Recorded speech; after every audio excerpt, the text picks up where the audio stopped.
What is up, you guys, and welcome back to my channel.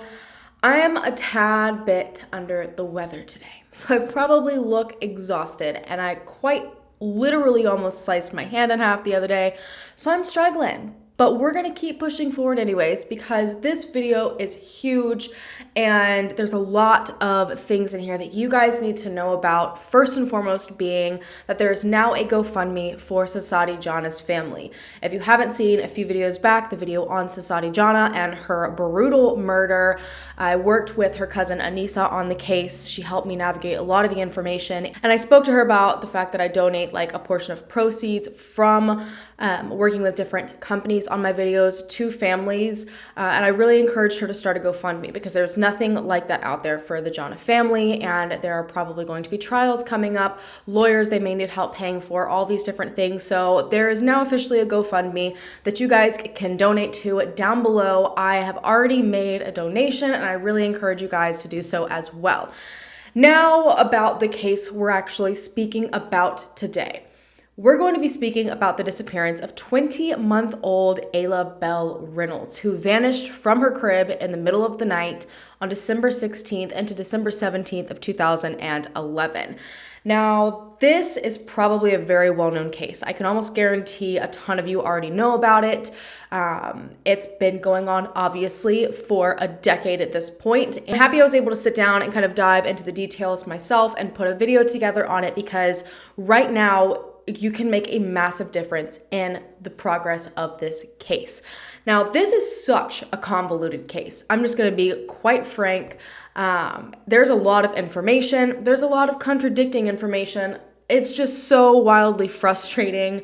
When it comes to the disappearance of Ayla, who again was only 20 months old, there's no sign of forced entry. She had a broken arm at the time, so while it already would have been very unlikely that she got out of the home on her own, having a broken arm, that just really tanks the likeliness even more. And this has led to a decade of a mother fighting to find her daughter, a father running from questions, and the largest criminal investigation ever done by Maine police. But before I get into all of those details, I first need to say a huge thank you to Hunt a Killer for partnering with me on today's video.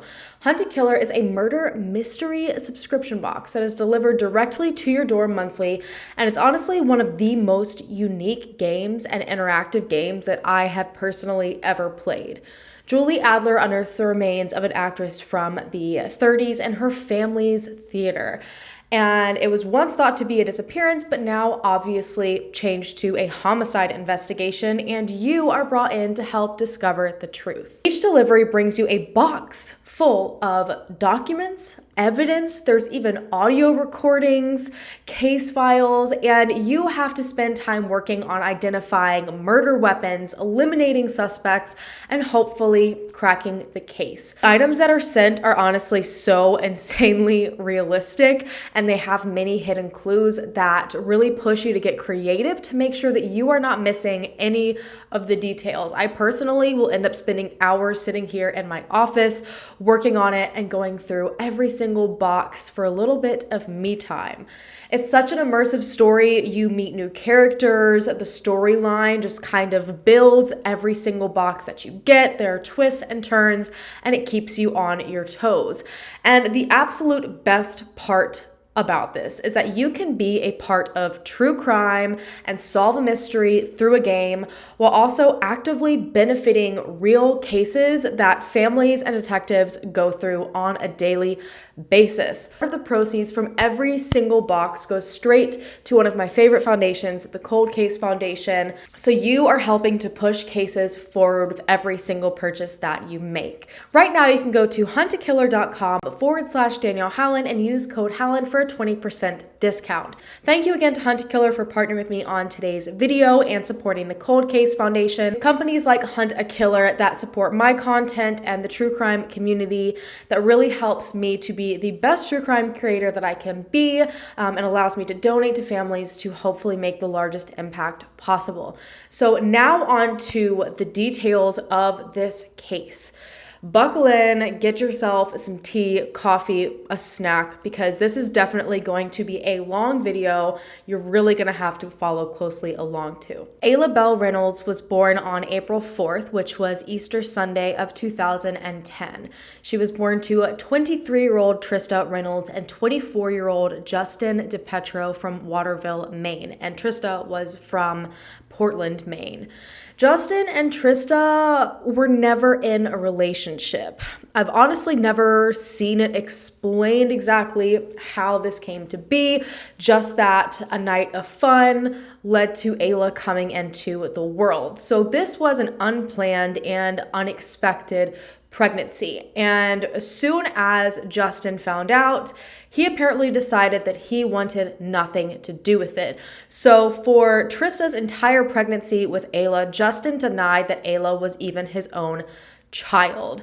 And then when she gave birth to Ayla, at some point after that, a paternity test was done, and the results showed that Justin was in fact Ayla's biological father.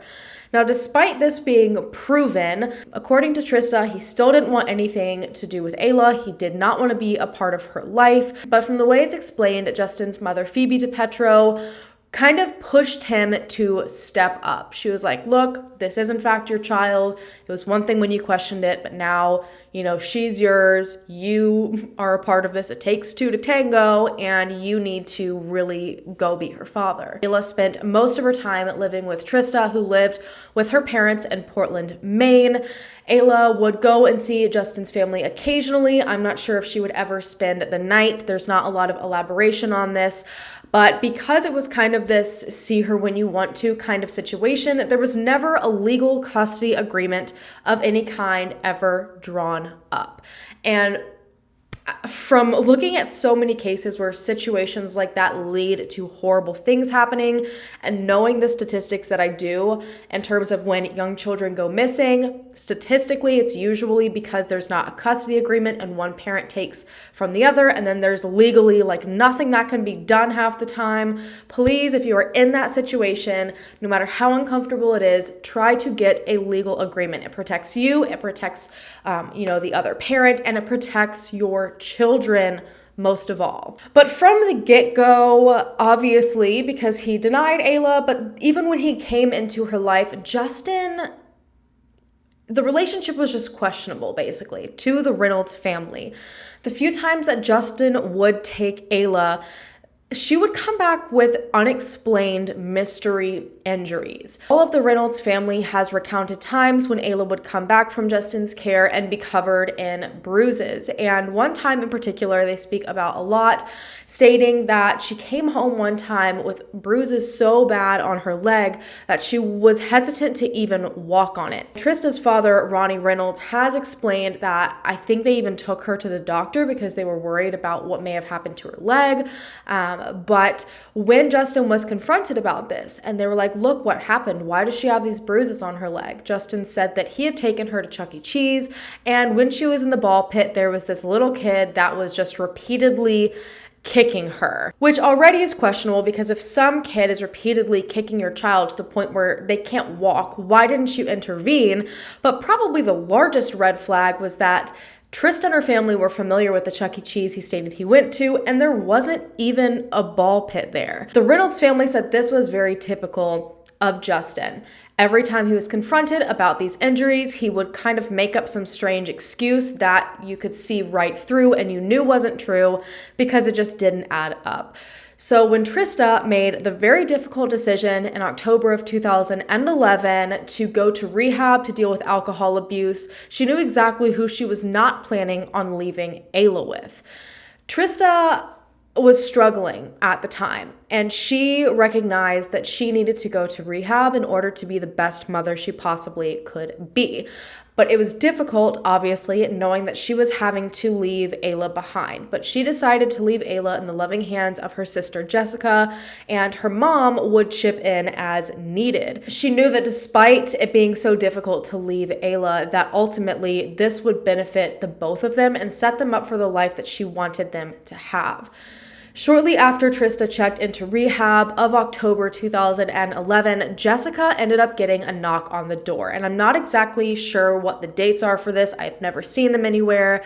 But when she opened the door, it was DHS and a police officer. And they said that they were there to take Ayla from her and put Ayla in the custody of her father. They claimed that Justin had randomly decided just now to go to DHS and plead his case, stating that he wanted sole custody of Ayla and Trista basically wasn't a fit parent. And this was making Jessica panic for so many different reasons. First and foremost, which is the most obvious, Justin was never a huge part of Ayla's life. He didn't even want to admit Ayla was his. So for him to deny her and then still want nothing to do with her, and all of a sudden he wants to immediately fight for sole custody, something seemed really off here. And the whole family also felt that he was a potential danger to Ayla because of the way she came home from his house. So Jessica, in a panic, called Ron Reynolds, Ayla's grandfather, Trista's father, and said, what on earth am I supposed to do here? They're here, they're trying to take Ayla away. And Ron ended up actually speaking to the officer and said, please, don't do this. She's not comfortable with her father. She barely knows her father. And the officer said that if it was up to him, he wouldn't be taking Ayla anywhere, but basically his hands were tied. The couple had no legal agreement. And unfortunately, as I tried to say before, this leaves the floor wide open for people to do whatever the heck they want to do. And because Ayla was technically not in the care of her mother at the time, legally her father could come and take her whenever he wanted to. All he had to do was go and try to make his side of the agreement legal. According to the Reynolds family, Ayla, when this was all happening and when she was officially being transferred into the care of Justin, she was sitting in the kitchen of Jessica's apartment and she was sitting with the police officer who was there to make sure everything went smoothly. And Ron said that the police officer told him that she was in a great mood. Ayla was laughing and playing, being her funny little toddler self. She was trying to communicate with the police officer and was having a great time. But the second the police officer called Justin into the apartment, she became hysterical. She was screaming, she was crying, she was trying to flee from the room. Pretty much all hell broke loose. It was obvious that she was not comfortable. She did not see him and show any kind of happiness, according to what the family has stated. It was not a peaceful transfer, but unfortunately, it happened anyway. When Trista ended up being told that Ayla had been taken from Jessica and given to Justin, who had been given full custody, she was horrified. She too was worried about Ayla's safety, so she decided to check herself out of rehab to try to figure out how on earth to get Ayla back. And lo and behold, soon after she checked herself out of rehab, it was already her worst nightmare. November 11th, 2011, so just kind of probably not even a month into being with her father, Ayla ended up breaking her arm in Justin's custody. And this happens, kids get hurt all the time, but it was the story that really made everyone wonder what actually happened. So according to what Justin said, he went grocery shopping with Ayla one night, and when they got back, it was raining and it was dark outside. So when he went to go into the house, he had Ayla in one arm and groceries in the other, and he went to go up the stairs on the side of the house that would take him into the kitchen, and he ended up slipping and falling directly on top of Ayla. He didn't think that she was severely hurt at the time, and his mother Phoebe was at the house at the time as well, and she said that Ayla was upset, but she didn't appear to be in excruciating pain. They didn't think anything was broken, but the following day, I guess someone noticed her arm was swelling and definitely not right. So it wasn't until the 12th, the day after her arm was broken, that Justin decided to take her in and get her medical attention. Trista and her family did not believe Justin's story for a minute. They believed that this was just like all of his other explanations of how Ayla ended up hurt while in his care. And it was even more devastating knowing that she had broken her arm and been like that for an entire day before anyone thought to take her to get help. Now, This is awful, but I will state, just from unfortunately my own personal experience, kids that age sometimes tend to really hide how much pain they're in. I was actually Ayla's exact age when I broke my arm, and I also did not receive medical attention until the next day because I obviously was hurt at first and crying, but my parents said like I went on about my day, like continued on. I wasn't super upset, and they only knew something was wrong because the next day I just like was super sensitive about my arm, like don't touch it, don't look at it. But I still wasn't crying or anything, and that's when I went in and got a cast. So as much as I know people tear down this part of the story, from my own experience, it can happen. However, given the things we know about Justin, is that the likely scenario here? I'll let you guys kind of decide that for yourselves. Now, over the course of the next month, so November into December, Trista saw Ayla only 2 times and was barely able to speak to her. This is a situation where she couldn't just show up at Justin's house and take the child back, which I know I'm going to get so many comments of people saying, well, why didn't she just go take her? There was no agreement. Like I said, no legal agreement. And because Justin went and pled his case to DHS and they gave him full custody, Trista really couldn't do anything until she actually fought for custody, or if he just decided, you know what, I actually don't want her anymore, I'm giving her back to you. So he had all the control ever over Ayla. Now, according to Trista and her family, when she would call Justin, and his family lived in the same home, which I'll get more into in a little bit, but when she would call this house to try to speak to Ayla, she was given multiple excuses as to why Ayla couldn't speak to her. Trista was told that Ayla was watching a movie. I think she was specifically watching Home Alone 2, so she couldn't come to the phone right then. And then there was even one point where Trista was told that Ayla didn't want to talk to her. And you guys were talking about a 20-month-old. First of all, she could probably barely say that entire sentence, only a few words out of it. So I highly doubt she was saying, hey, Mom, I don't want to talk to you. I have made that logical decision in my brain. And even claimed that he had taken Ayla because that was the agreement he and Trista had.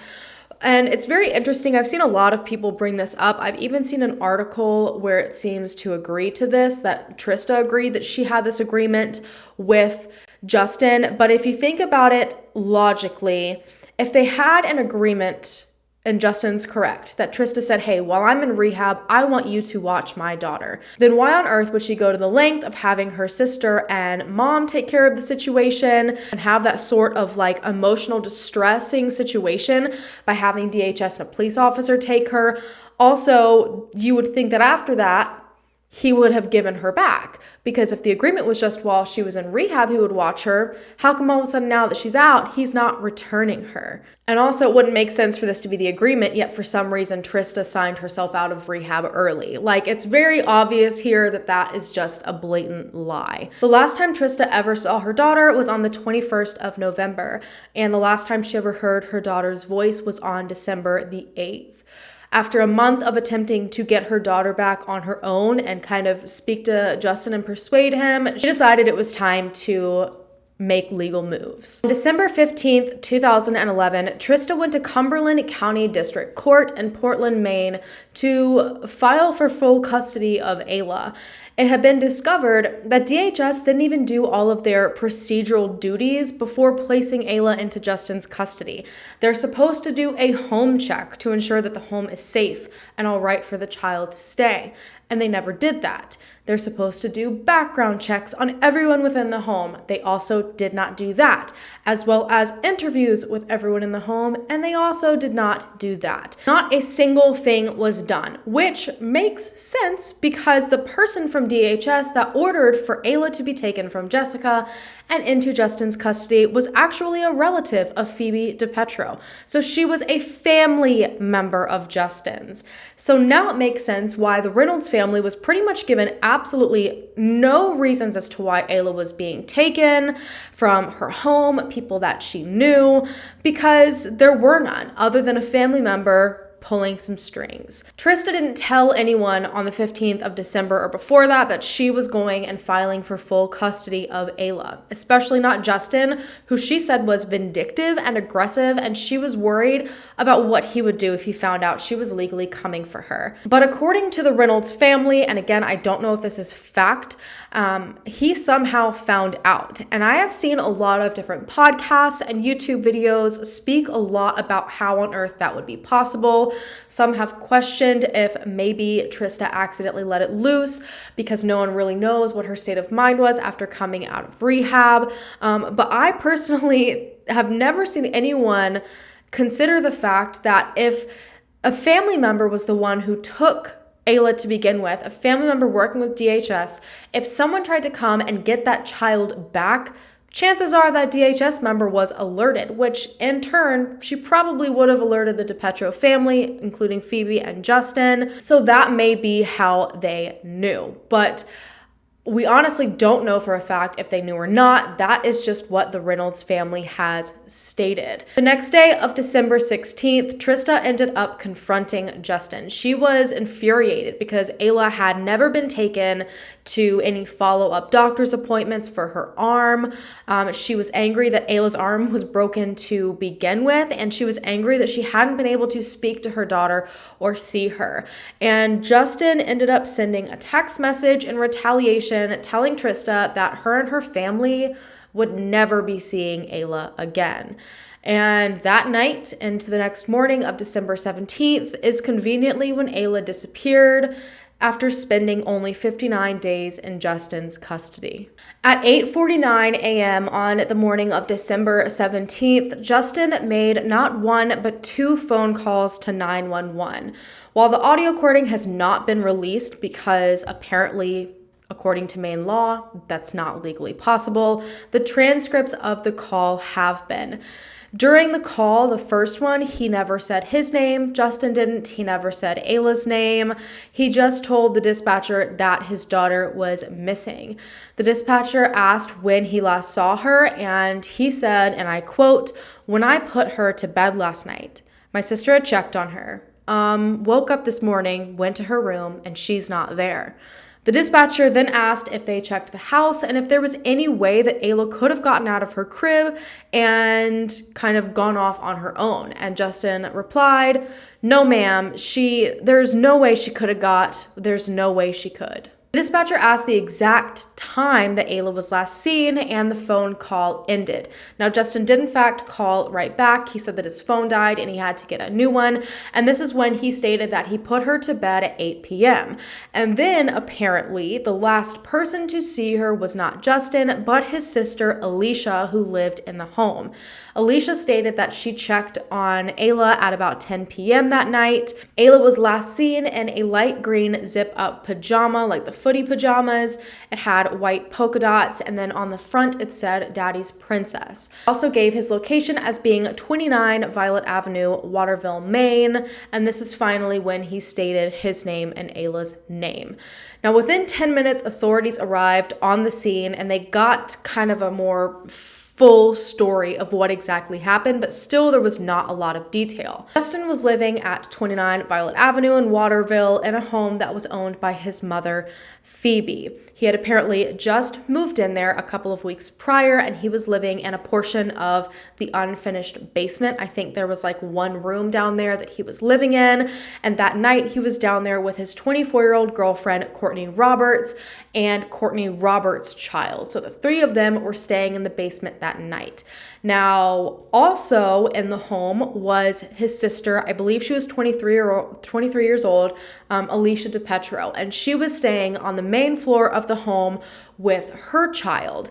And then in a room all by herself was Ayla. And from what I have seen, Alicia's child usually slept with Ayla, but for some reason, Ayla was left by herself that night. Alicia slept with her child, and despite Courtney's child being allowed down in the basement with them, for some reason, again, they just decided to leave Ayla upstairs in a room by herself.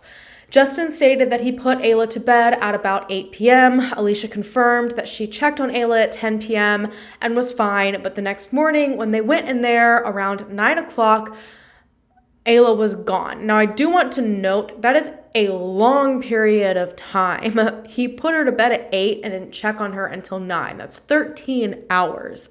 And then Alicia checked on her at 10. But when you're talking about a 20-month child, that's kind of a long period of time to leave them in a room by themselves, like no baby monitor, no nothing, without checking on them. Authorities decided to check the entire home just in case Ayla was hiding somewhere. They checked everything top to bottom. They couldn't find her, so they began to search outside of the home. They also couldn't find her there. They also couldn't find any sign of forced entry, despite everyone within the home suggesting that Ayla had been abducted.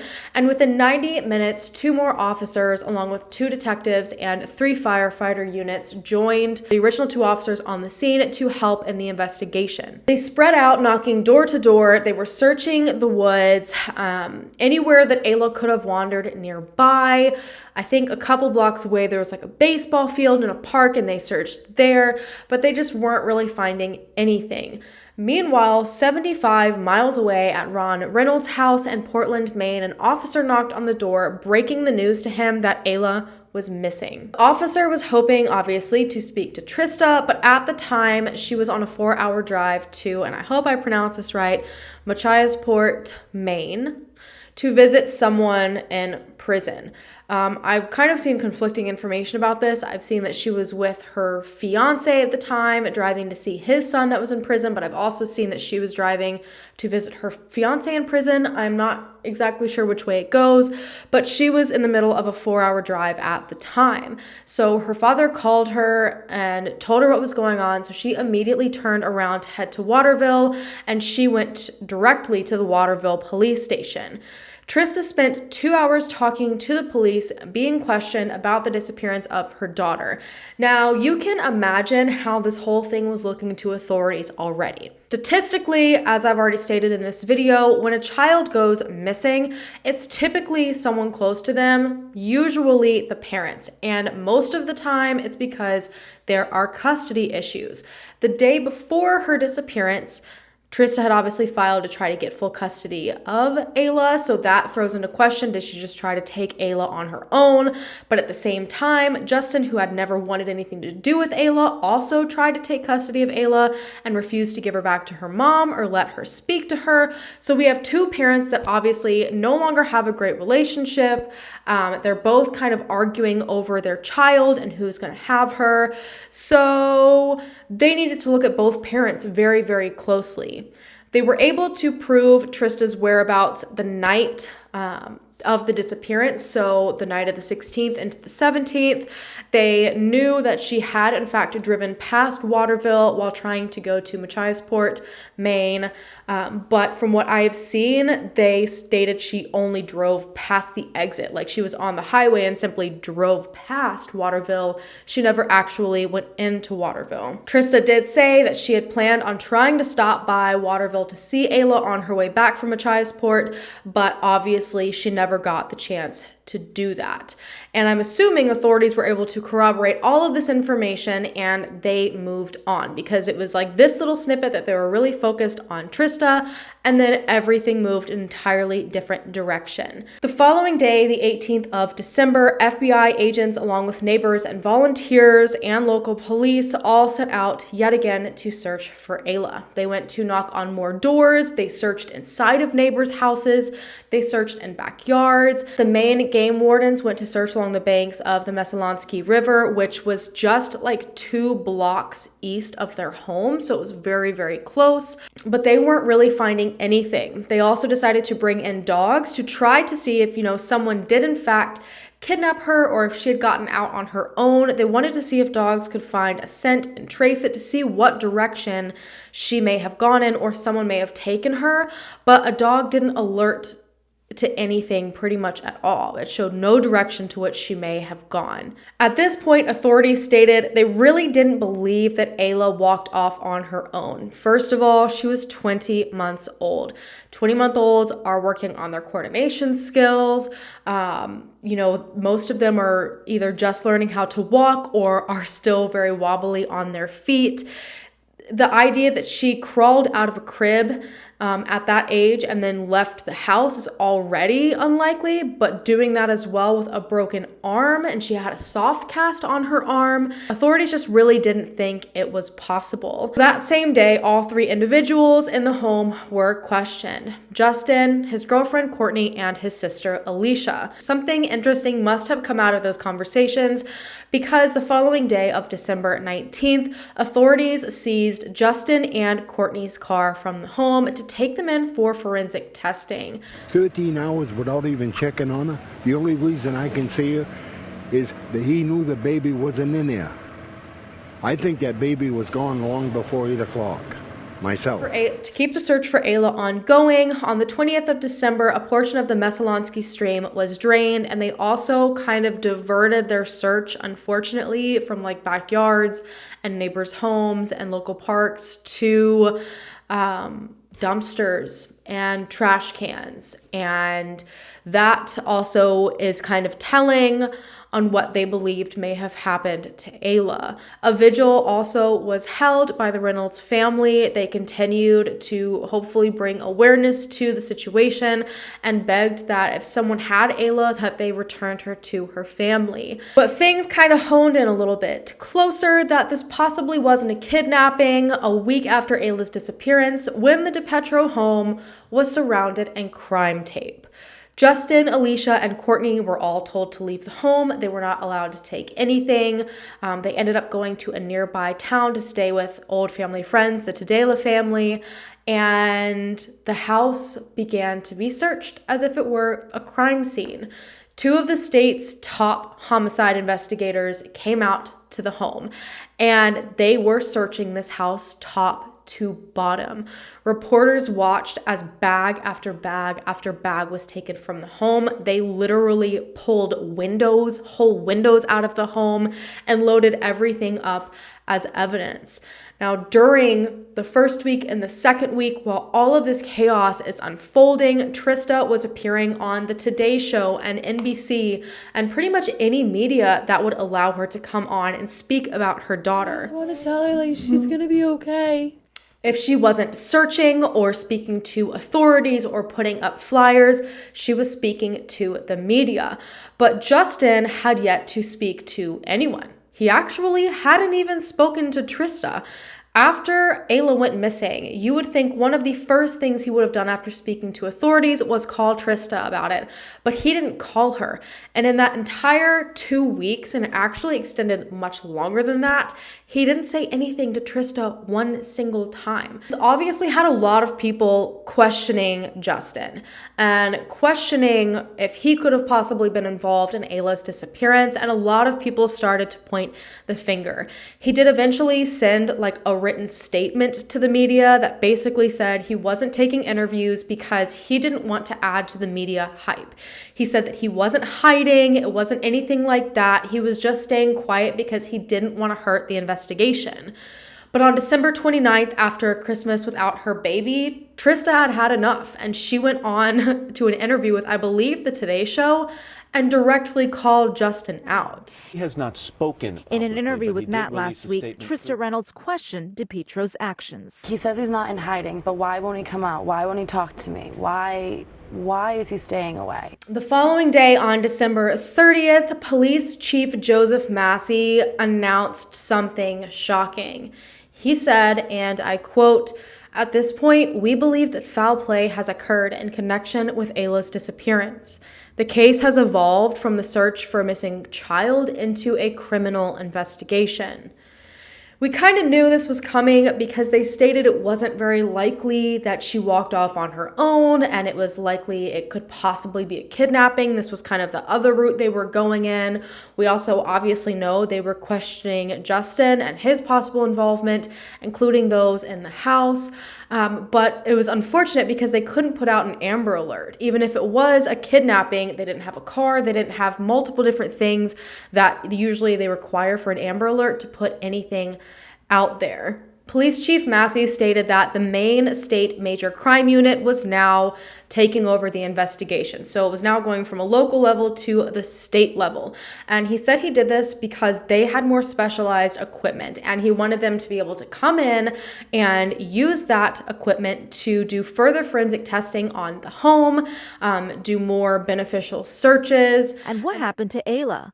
A question now for the Maine State Police, as they take the lead in what's turning out to be an increasingly mysterious case. Every investigator involved in this case, as far as they're concerned, are still looking for a live little 20-month-old girl. Which is exactly what had been happening. And then by the 31st, after 2 weeks of testing and the case escalating the way that it did, the home was finally released back to the DiPietros.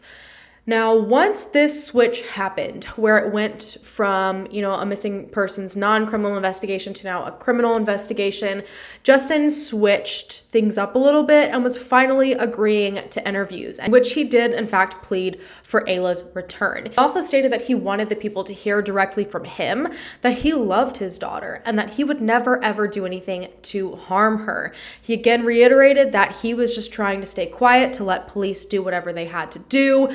He said that he had been very cooperative and so had his entire family, and they had been to this point. They had willingly given over their home, they handed over their cars willingly, their laptops, their phones, pretty much anything authorities asked for, they did in fact pass it over. But people were really concerned even after these 2 different interviews because he had this pretty huge lack of emotion in them. And it just didn't seem like he had any sort of reaction.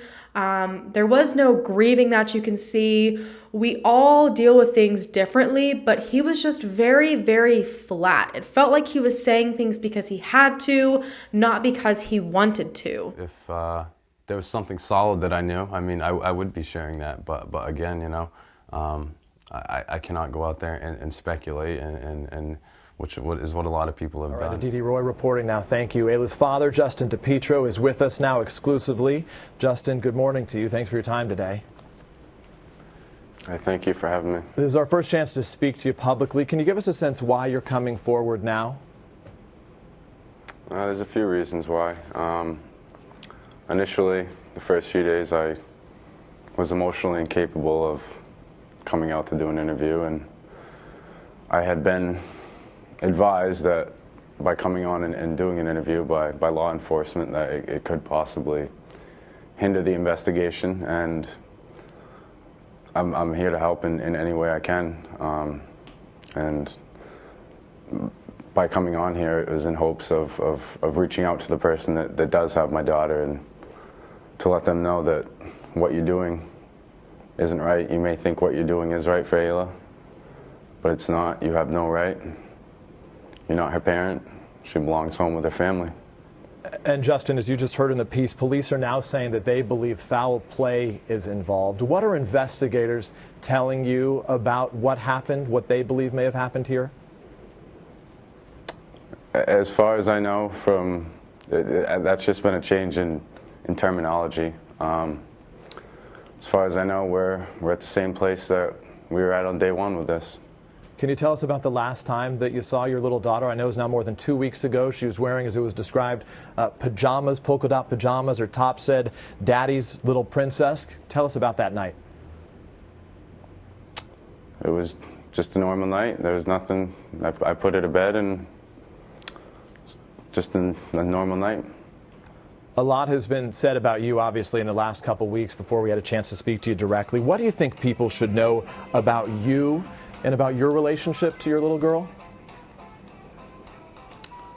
Well, I can tell you what I'm not. I love my daughter. I would never do anything to harm my daughter. She's the world to me. If we can ask you specifically, Ayla's mother, Trista, has been on this broadcast twice in the last couple weeks. She specifically questioned your parenting skills. It's even been raised the question of an arm injury that your daughter has. She said that she worried Ayla wasn't safe in your care. Your reaction to that? As far as I know, there was never any concerns. We had both agreed that me having her at this point in time was the best thing for her.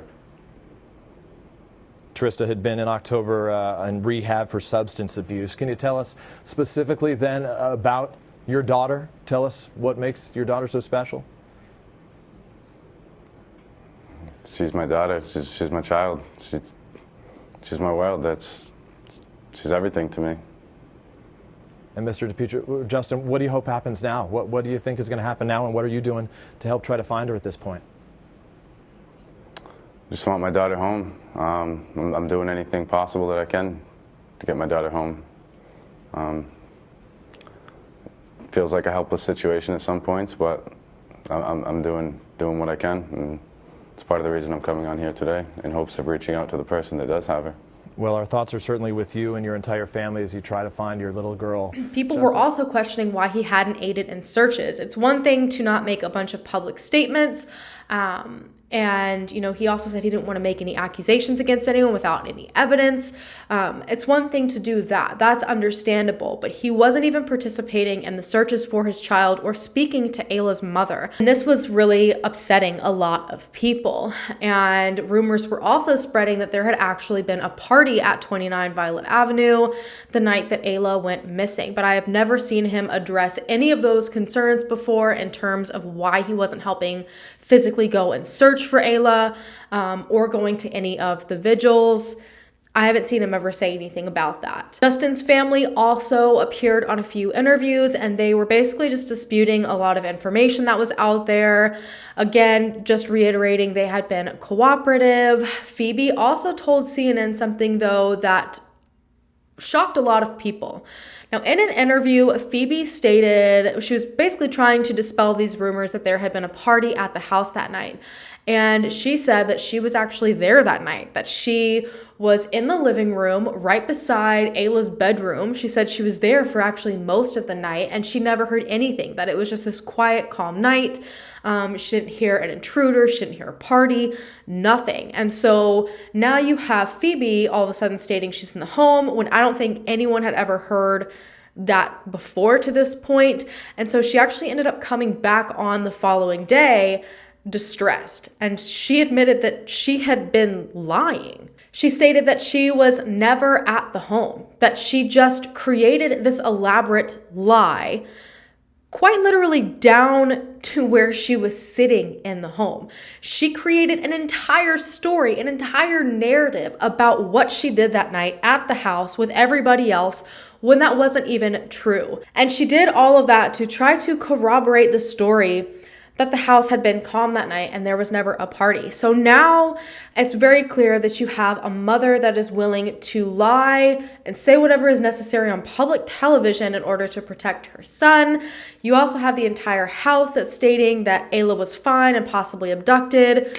You know, if the mom was willing to lie, it really makes you wonder if everyone else in the home was as well. So while everyone was already questioning Justin and Courtney and Phoebe and Alicia, this just made things 10 times worse. In January of 2012, Justin and Trista both took polygraph tests. Trista ended up not being able to complete hers because of a medical condition, but authorities stated that after everything they'd already spoken with her about and like everything they'd already confirmed, they weren't really worried. Plus, polygraph tests are just like not admissible in court. They don't hold a lot of weight anyways. It's more of like, we're going to do this polygraph test to see which route to go based on the answers. Doesn't really prove anything. Justin also completed the polygraph test. Now, he was asked about this and asked what his results were, and he told reporters that he was never given the results of his test. Now, after stating this, the police actually rebutted. They were like, whoa, we immediately gave you the answers to your test after you took it. And so Justin came back and said, well, I didn't personally see them, so basically it doesn't matter. He essentially was saying he didn't believe them.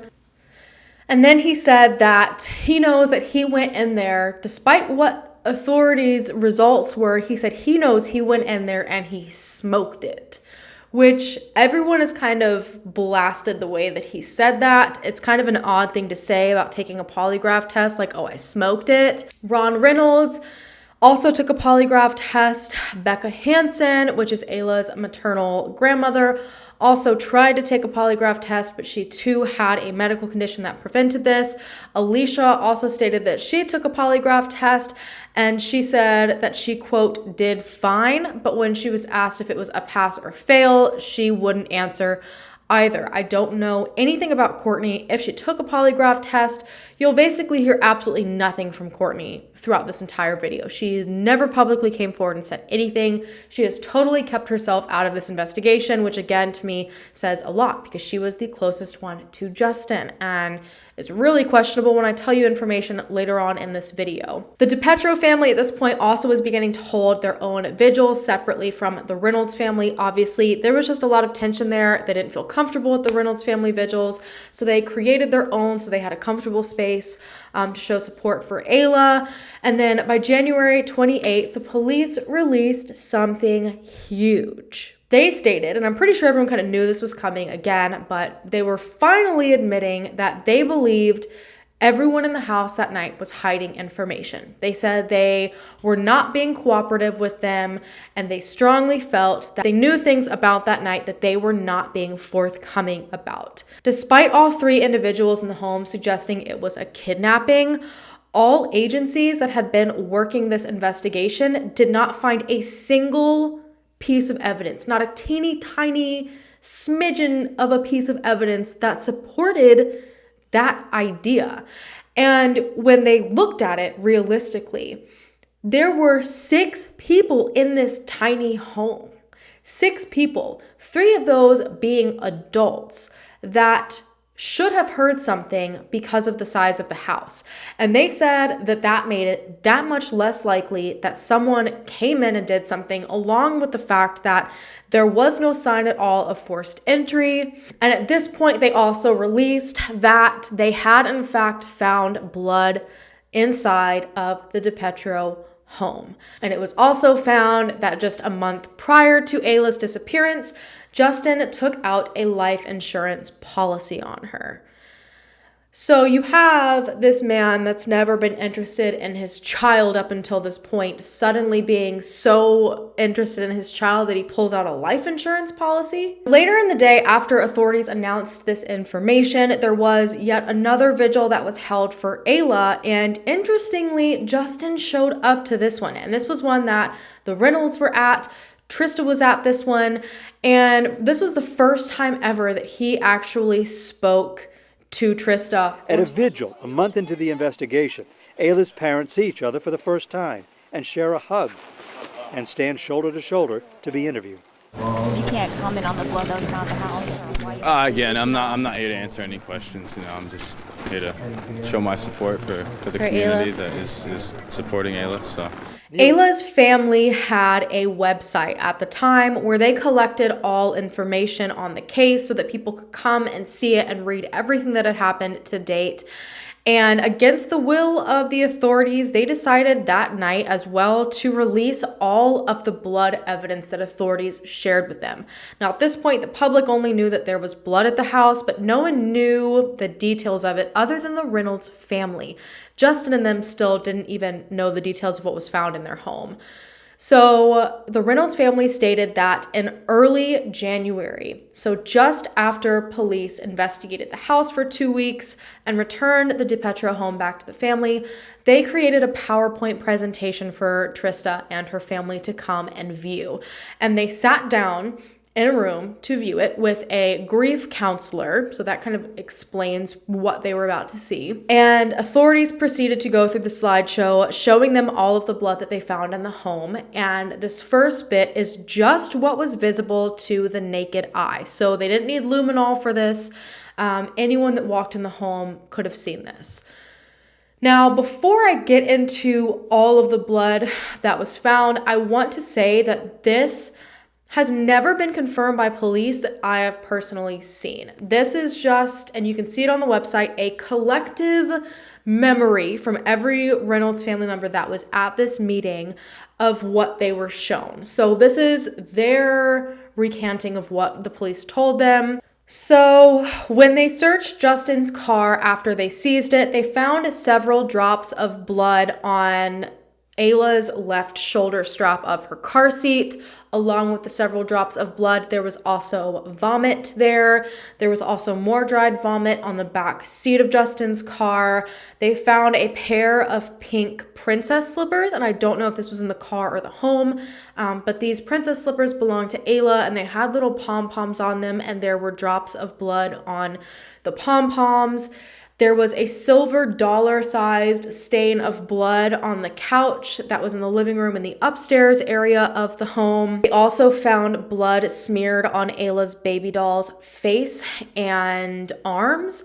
I don't know where this was found. I'm assuming either in the car or downstairs in the basement, which I'm about to get to. But authorities said that it appeared that Ayla tried to wipe blood from her mouth using her baby doll. And I am surprised I could even get that sentence out without just bursting into tears. This 20-month-old tried to wipe blood from her using her comforting baby doll. From my understanding, no blood or vomit was found in Ayla's bedroom. But there was most of the blood found down in the basement where Justin was staying that night with Courtney and Courtney's young child. So down in the basement on the fan cord, there were several drops of blood. There was also blood splatter on a plastic blue tote that was in the room, and inside of the tote was a sheet that also had numerous blood stains on it. There was a pallet that was leaning up against the wall downstairs in the basement that also had blood drops on it. There was a fist-sized stain of blood on Justin's mattress and sheets, along with saliva mixed in with this blood and a pink fiber. There were drops of blood on the tongue of Justin's shoes and inside of his shoes that were placed directly beside his bed. And then on the wall directly beside his bed, as well as the concrete floor, there were several splatters of blood that were up to the size of a dime, and all of the blood splatters were right at Ayla's standing height. Maine State Police said that they believed the sheet found inside of that blue tote had been used to clean up some of Ayla's blood, because they did in fact find more evidence of blood when they used luminol. Now that's already a good amount of blood that was just visible to the naked eye. But when they pulled up the pictures of the luminol, the whole room just lit up. Trista said that it looked like the worst murder scene you could ever see. Maine State blood analysts stated that the blood was either created from projectile vomiting blood, which would explain why it was in a spray pattern, possibly why some of it was mixed with saliva, why some of it was mixed with vomit, or it was also possibly caused by blunt force trauma, and they couldn't really decipher between the two. Based on the spray patterns that they saw, which from my understanding was just what was on the wall, there was a spray pattern right at her height. They believe that could very well have been created from Ayla coughing up blood from her injuries. Further analysis of the blood evidence proved that Ayla's injuries were both internal and external, and it was a lot more blood than a simple cut would make. I believe it stated on the website that it was at least a cup of Ayla's blood. Trista has claimed that authorities told her that they're not sure how exactly Ayla had been likely murdered, but that they think that it ended in Ayla being wrapped up in a blanket and put into this blue tote that was found in Justin's room, and then she was taken and disposed of. Now, because they released this information, the Reynolds family, obviously the public lost their minds. And this kind of forced authorities to come forward and say something about the case. They had to make some sort of statement.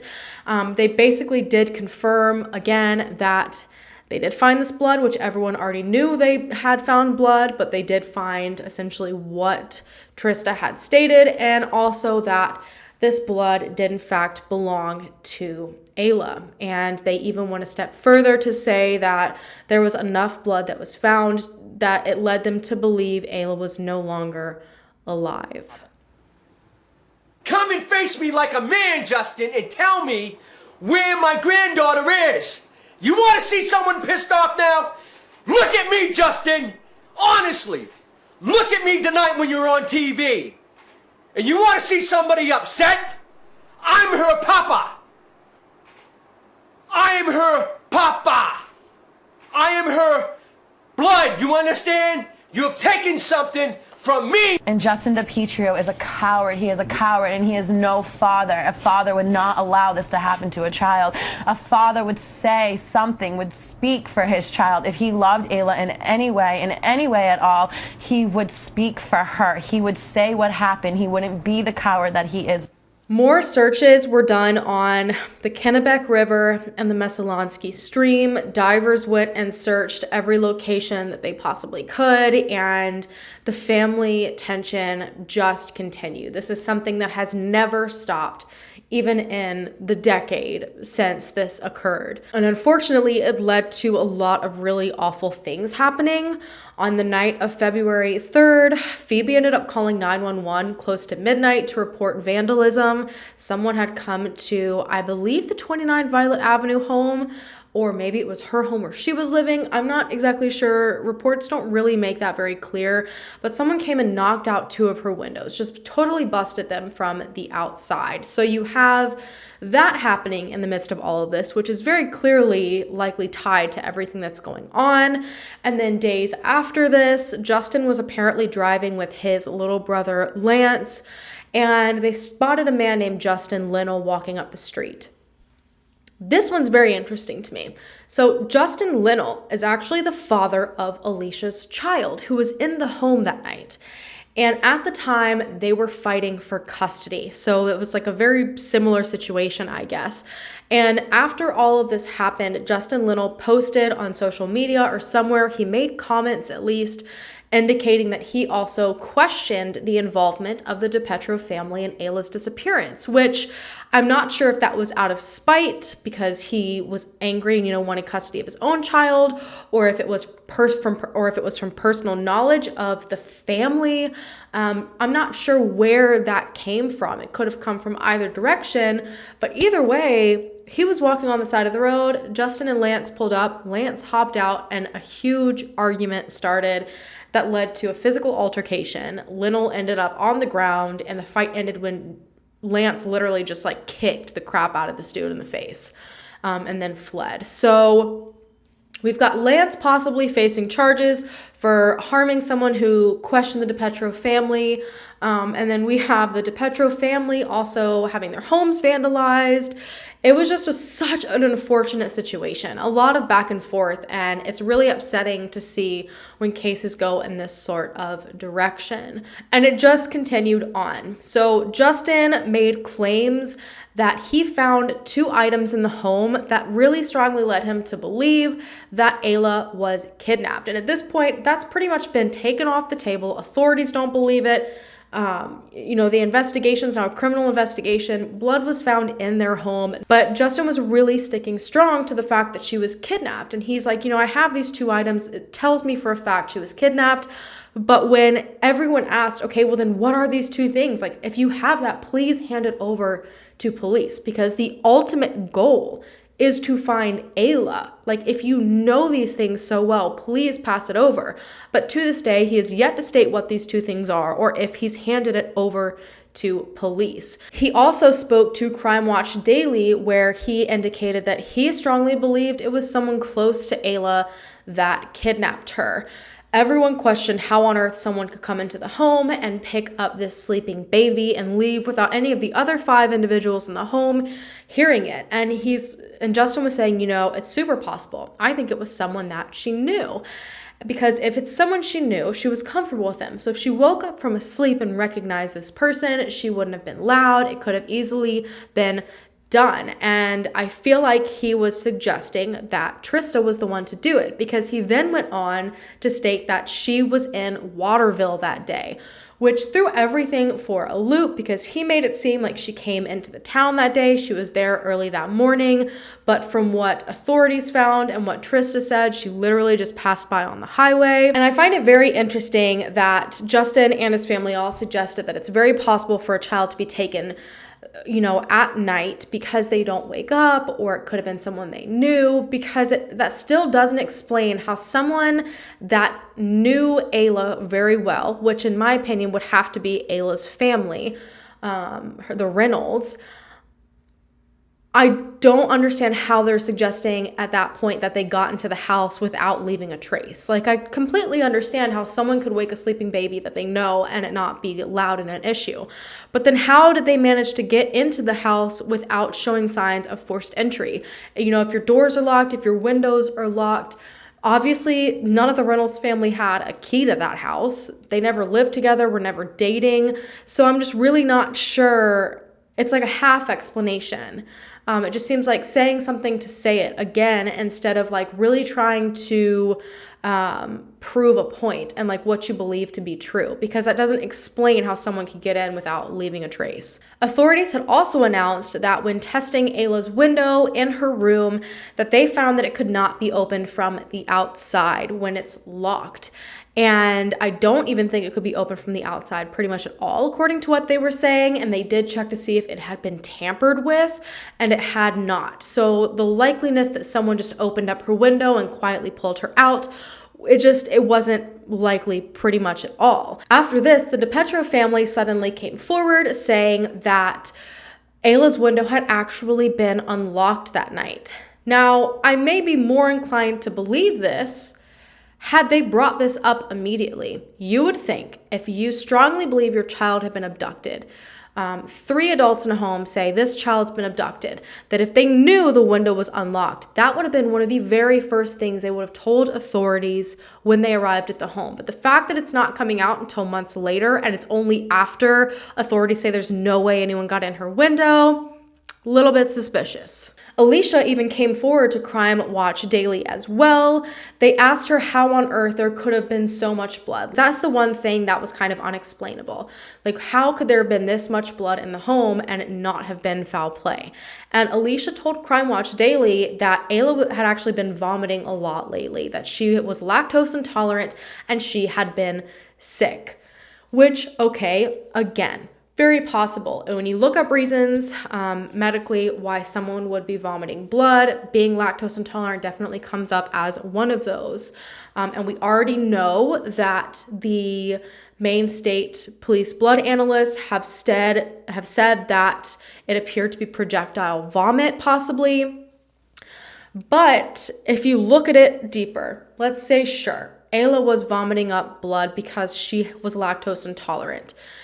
That indicates neglect, in my personal opinion, because for someone to be lactose intolerant and vomiting up blood that violently, that much blood, that tells me that they had been given dairy despite being lactose intolerant for an extended period of time, to the point where they were projectile severely vomiting blood. Then it makes you wonder, if Ayla had in fact been projectile vomiting blood, why in the ever-loving hell did not a single adult in that home think, it's not normal for a child to projectile vomit this much blood.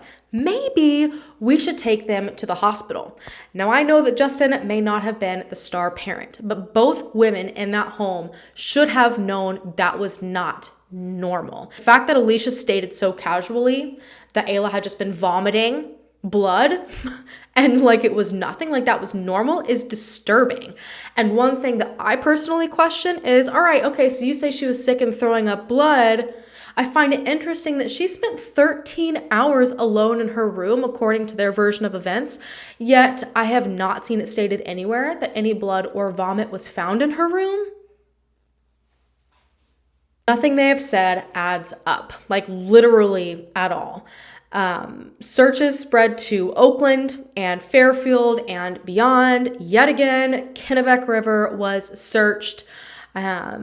They actually, at this point, found a few items that they believed could possibly be related to Ayla's disappearance. They also drained a diversion channel in the Waterville Dam, which is just kind of like east and upstream from the home. I'll have pictures of everything. And I know that a few more items were found there. Eventually, authorities came forward and said that the items they found in the Kennebec River did not belong or were totally unrelated to Ayla's case, but I have not seen anything stated about what was found at Waterville Dam. Police also made statements at this point that essentially all communication had stopped with Courtney, Alicia, and Justin, and they were very frustrated because they really believed these individuals had something they were hiding. And again, over the next few months, there were multiple searches of the Kennebec and the Messalonsky stream. Multiple times they were drained again. Now, I've yet to see them state why they were so seriously invested in this area, but I think common sense can kind of get you to that. Clearly, something they saw or evidence that they collected in the home, which was hundreds of pieces of evidence, led them to the Messalonsky stream. I don't know if it was, from searching the phones of the individuals in the home. I don't know what it was. I don't know if it's just because it was right down the road in the most convenient spot to possibly dispose of a body, but they are very invested in that area and very persistent. I know it seems a bit redundant to keep telling you every time they search the Kennebec River and the Messalonsky stream, but I really want you to get a good idea how strongly they clearly believe that somehow this case ties to those areas. Searches for Ayla actually led authorities to find another entirely unrelated set of remains. I believe the man vanished in 2004. There was no crime. It was nothing like that. The Deer Island baby doe was later to be found as Bellabond, but for a while they thought maybe, possibly, that could be Ayla. In 2013, authorities did state that communication with Alicia, Courtney, and Justin had in fact gotten better. They, at this point, all three had a lawyer, Michael Waxman, and at this point, they also had finally been presented the DNA evidence that was found within the home. And according to those that were there, Justin showed absolutely no reaction when being shown the amount of blood that was found in his home, specifically his bedroom and his own car. And what's even kind of more frustrating, in my opinion, is that after all of this was found, they didn't make their own personal statements, but Michael Waxman did, their attorney, and he quite literally said that it's not necessarily blood. Like, blood that Maine State Police stated was blood, and not just blood, but Ayla's blood, and he tried to say it's not necessarily blood. When your largest defense to being shown blood evidence that's very incriminating is that, well, it's not necessarily blood, I feel like you don't have a defense and you know that, personally. I mean, they even were able to say that there was saliva mixed in with this, there was vomit, it belonged to Ayla, but every single time their lawyer says anything, he can't argue with anything that's said. He has nothing that he brings forward to suggest innocence or to suggest that authorities have it wrong. He just talks in circles and thinks he can disprove information by simply stating he disagrees with it, as if, science isn't a valid thing. Things really ramped up and took a bit of a turn on September 26, 2013, when Trista and her family, among, I believe, a bunch of other supportive individuals, confronted Justin and Phoebe at the courthouse. So Justin was at the courthouse for a hearing over domestic battery charges involving Courtney, who he was no longer dating. Now, this in itself caused quite a bit of a stir because a lot of people wondered, no one's heard from Courtney during all of this. She was down in that room where all the blood was found. What does she know? Is he scaring her into staying quiet? And then to see that there was domestic violence charges put against her and she left him, it made people wonder if she was trying to come forward and say something or if he was just trying to threaten her to be quiet. Now, we have no way of knowing that, but the one thing that's very obvious here that no one can argue with is the fact that he simply proved even further that he's capable of harming someone that he claims to care about. But basically, at this point, he still was not speaking to Trista at all. He wouldn't really answer to authorities. So she was like, I'm going to show up to this where I know there's going to be reporters. And she wanted people to see publicly that he was avoiding answering questions and to hopefully get people talking about Ayla's disappearance again. Court appearance for the father of missing toddler Ayla Reynolds, completely unrelated to the case, turns chaotic. It sure did, Jim. Outside the courtroom, Ayla's mother and her family confronted Justin DiPietro. WMTW News 8's Paul Merrill was there, and he joins us now live from Portland to tell us what happened. Paul. Well, Tracy and Jim, Justin DiPietro was here in court today to answer to charges that are not related to Ayla's disappearance, but Trista Reynolds and her family used this court date as an opportunity to confront DiPietro and ask their questions about what happened at his Waterville home the night Ayla went missing. Just look at me, Justin, look at me. Just say where the Justin, please. Just say where she is. Justin, just look me in the eye. I'm gonna go right in here. Trista Reynolds and her supporters chased Justin DiPietro through the streets of Portland today, but DiPietro wanted nothing to do with them. This day was filled with confrontations both inside and outside Cumberland County Court. Court officers threw several people out of the building after family members scuffled inside. I am Ayla's grandmother, and I believe she's alive. And I am her mother. Yes, and believe that she's alive, and tell us what you did with her. By 2014, 3 years after Ayla went missing, Trista did in fact try to push the DA to press at least negligence charges on the 3 individuals in the home with Ayla that night.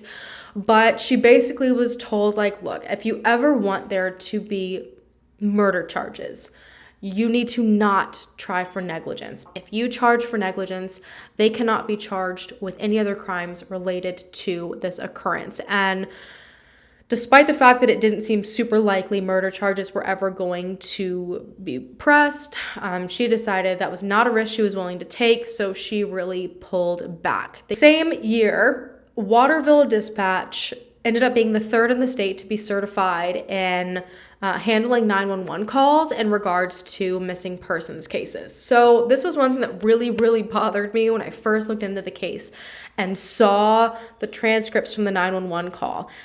Justin didn't say his name or Ayla's name in the first phone call, and had something happened and he wasn't able to call back, like, that's a lot of important information that the dispatcher didn't have. And they basically came forward and stated they had no procedures for situations like that. Like, the dispatchers didn't know, like, what questions to ask. They decided to go ahead and get certified in this so that they could handle these situations a lot better in the future, which I think is absolutely awesome.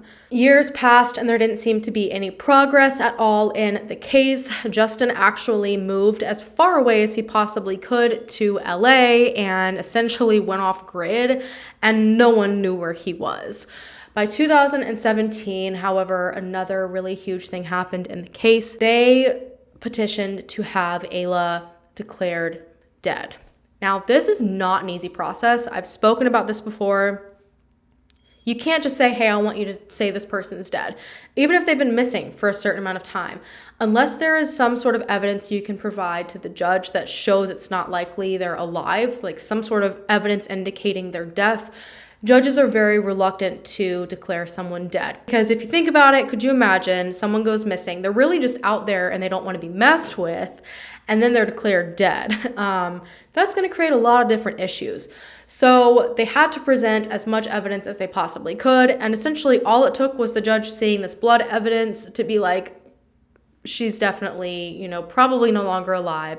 So she was declared dead in 2017, but they had the date of death on her death certificate as December 16th, 2011. There were quite a few reasons why the Reynolds family wanted to declare her death. First and foremost, they were exhausted.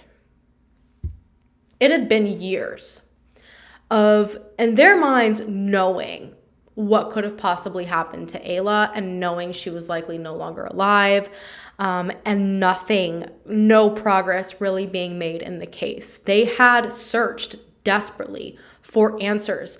They were begging for the DiPietro family to be upfront and to even just speak to them, like bare minimum, and they were getting nothing.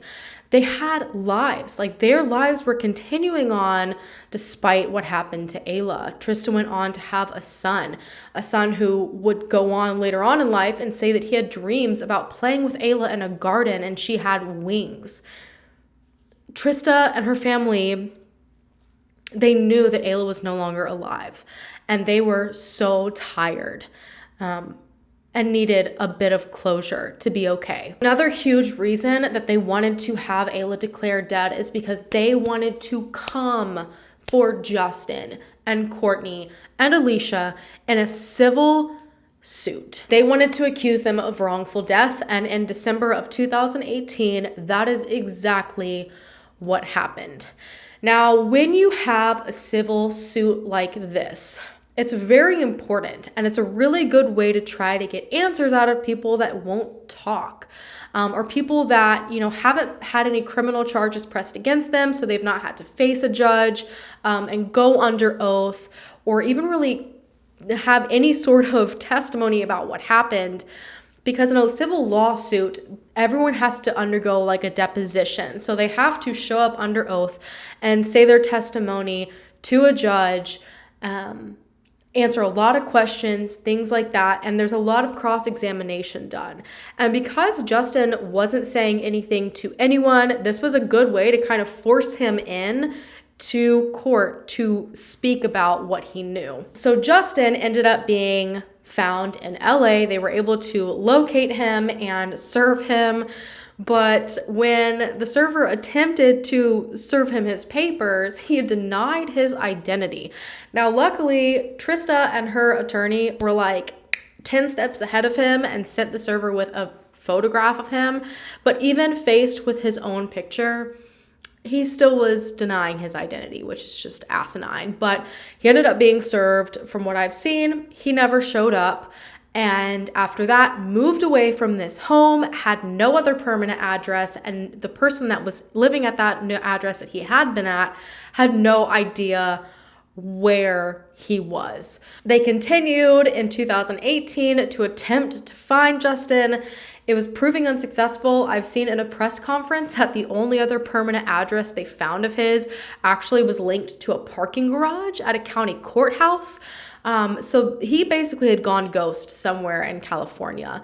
But there are time limits to these types of things. If you can't find someone and serve them under a certain amount of time in a civil suit, then everything's essentially dropped, like it's done.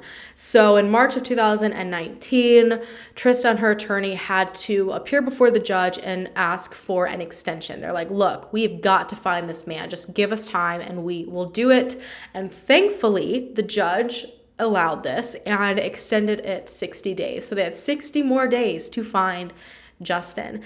And what they did is honestly like one of the best things I've ever seen. Like few things have brought me happiness to be like, yeah, take that more than this moment.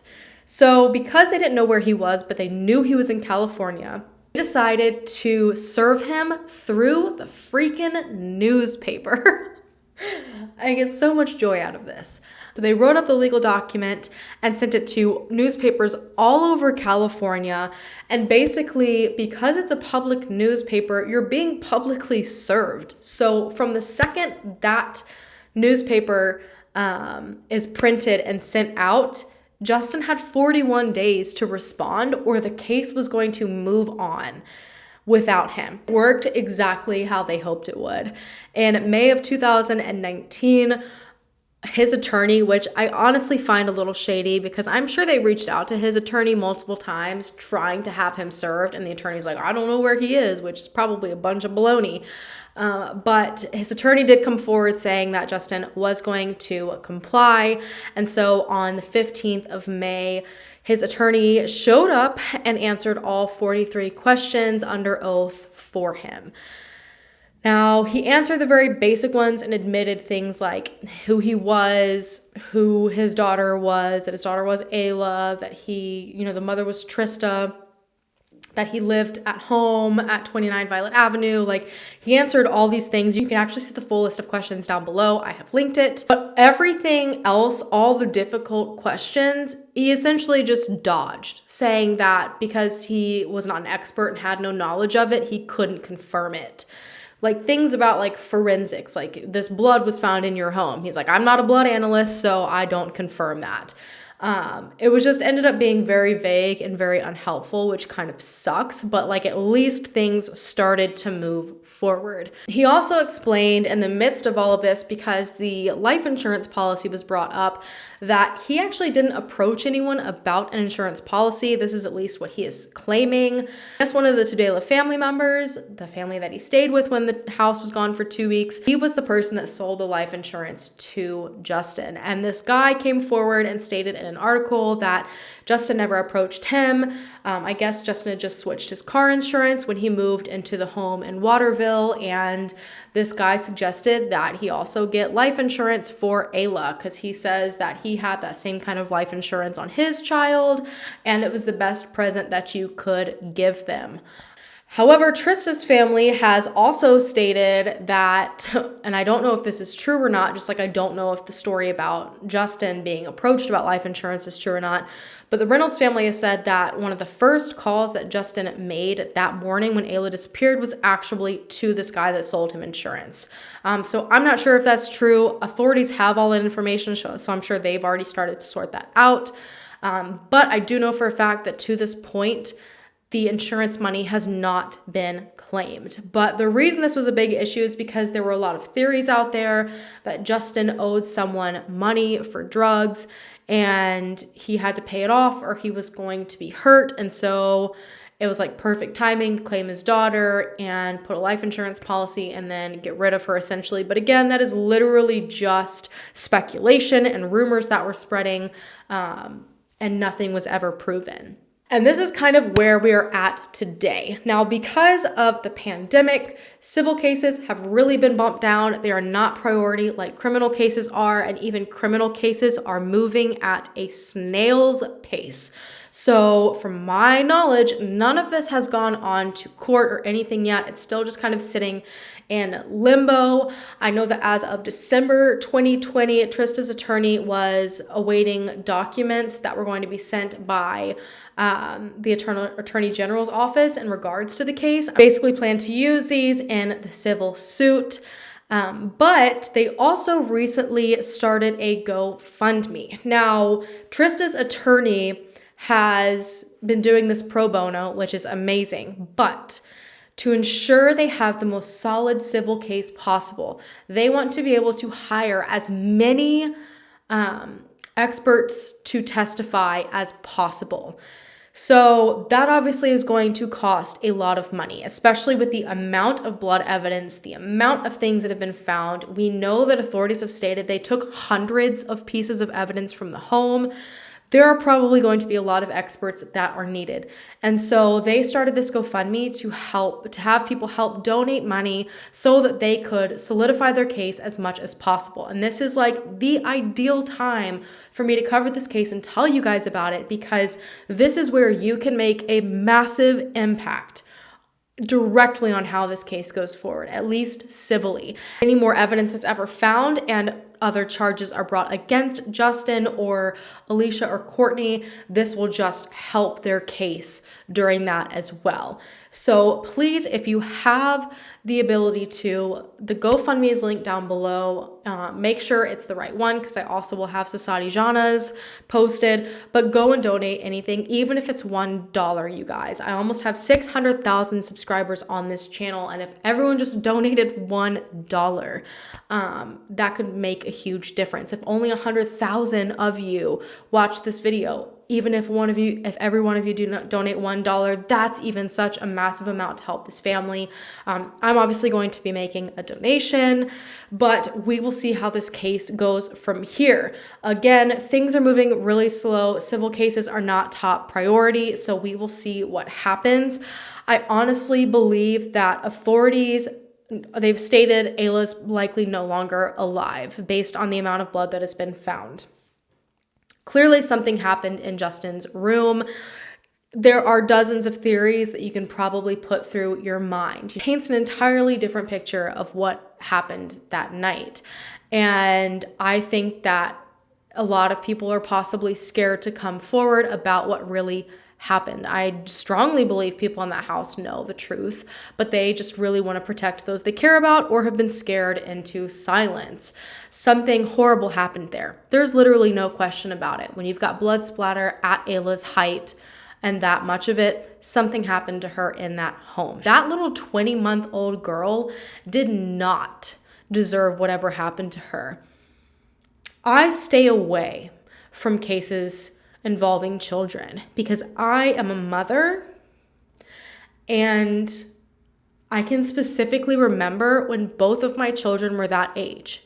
And to think about what this little girl may have been put through, and everyone's just pretending like nothing happened and like she was abducted. I hope at the very least what was done to her haunts their nightmares every single night. I know this was a long and very difficult video, but I am begging you guys to go and donate to this GoFundMe. These experts need to look into this evidence, if even just to help authorities paint a better picture of what happened. Even if this wrongful death suit just somehow falls through the cracks, if it can at least shed more light onto what happened to Ayla that leads to some sort of answers, that is all that I know everyone can ask for. That's all that I have for you guys today. As always, if you have not already, please hit the subscribe button down below so that you can become a part of the Helen fam, so that we can bring them home together or fight for justice for people who no longer can fight for themselves. And on that note, I'm going to go ahead and go, you guys. I'll see you in my next video. Bye. I still want to like hold her and love her and care for her and watch her grow up. I don't get to do any of that. I don't even get to I don't get to share birthdays with her anymore.